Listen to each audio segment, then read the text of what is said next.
ക്രിക്കി മലയാളം 2.0യുടെ ഏറ്റവും പുതിയ വീഡിയോയിലേക്ക് ഏവർക്കും സ്വാഗതം. Really this RCB team looks very dangerous. പണ്ടൊക്കെ CSKയുടെയും മുംബൈ ഇന്ത്യൻസിന്റെയും ഒക്കെ സ്ഥിരം വേട്ടമൃഗമായിരുന്നു ബാംഗ്ലൂരുവെങ്കിൽ ഇപ്പോൾ ഇതാ ഒരു പഴയ ബാംഗ്ലൂരല്ല. തീർച്ചയായും തുടർച്ചയായി രണ്ടാം കിരീടം ലക്ഷ്യമിട്ടിറങ്ങുന്ന ചില പോരാളികൾ തന്നെ അവർക്ക് വേണ്ടി കളിച്ചുകൊണ്ടിരിക്കുന്നുണ്ട്. യെസ്, RCB വമ്പൻ വിജയം മുംബൈ ഇന്ത്യൻസിനെതിരെ സ്വന്തമാക്കിയിരിക്കുന്നു. ഈ സീസണിൽ ഇതുവരെ കളിച്ച 4 കളികളിൽ 3 RCB ഇപ്പോൾ വിജയിച്ചിരിക്കുന്നു. എന്നാൽ മുംബൈ ഇന്ത്യൻസ് ആവട്ടെ തുടർച്ചയായ 3ാം പരാജയമാണ് ഏറ്റുവാങ്ങിയിരിക്കുന്നത്. തുടർ പരാജയങ്ങൾ കൊണ്ട് ഇനി മുന്നോട്ടും അവരിങ്ങനെ വലഞ്ഞുകൊണ്ടിരിക്കുകയാണെങ്കിൽ മുംബൈ ഇന്ത്യൻസിന് തീർച്ചയായും പ്ലേ ഓഫിലേക്കുള്ള കടമ്പകൾ പോലും വലിയ കടുപ്പമാവും. ഏതായാലും RCB ടീം എന്തൊരു ടീമാണ്, എന്തൊരു ബാറ്റിംഗ് ലൈനപ്പാണ്. ഈ ഒരു മത്സരത്തിൽ തന്നെ ടോസ് ലഭിച്ച് മുംബൈ ഇന്ത്യൻസ് RCBയെ ആദ്യം ബാറ്റിങ്ങിന് പറഞ്ഞേക്കുകയായിരുന്നല്ലോ. ഓപ്പണിംഗിൽ ഫിൽസാൾട്ട് 36 പന്തിൽ 216 എന്ന കിടിലൻ സ്ട്രൈക്ക് റേറ്റിൽ 78 റൺസിന്റെ ഗംഭീരമായ ഇന്നിംഗ്സ് ആണ് കളിച്ചത്. കൂടെ വിരാട് കോഹ്ലി 38 പന്തിൽ 50, രജത് പട്ടിദാർ ക്യാപ്റ്റന്റെ വക ഒരു വെടിക്കെട്ട് അർദ്ധ സെഞ്ചുറിയും. 265 സ്ട്രൈക്ക് റേറ്റിലാണ് രജത് പട്ടിദാർ ബാറ്റ് ചെയ്തിട്ടുണ്ടായിരുന്നത്.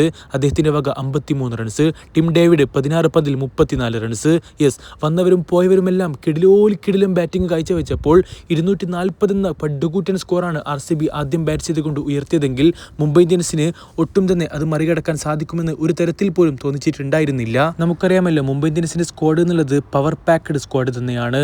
കടലാസിൽ അവർക്ക് വമ്പൻ താരനിരകൾ തന്നെയുണ്ട്. ബട്ട് അതിനൊത്തൊരു പ്രകടനം അവരിൽ നിന്നും വരുന്നില്ല എന്നുള്ളത് തീർച്ചയായും മുംബൈ ഇന്ത്യൻസിന്റെ ആരാധകർക്ക് നിരാശയുണ്ടാക്കുന്നതാണ്. ബൗളിങ്ങിലൊക്കെ എത്ര വൈഡുകളാണ് എറിയുന്നത്, എത്ര എക്സ്ട്രാകളാണ് വിട്ടുകൊടുക്കുന്നത്.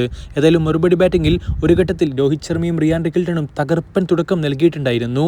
പക്ഷേ 13 പന്തിൽ 19 റൺസ് എടുത്ത് നിൽക്കെ രോഹിത് ശർമ്മ റിട്ടയർഡ് ഹേർട്ടായിട്ട് മടങ്ങിപ്പോകുന്നു. അവിടെ മുതൽ തന്നെ മുംബൈ ഇന്ത്യൻസിന് പണി പാളുകയായിരുന്നു.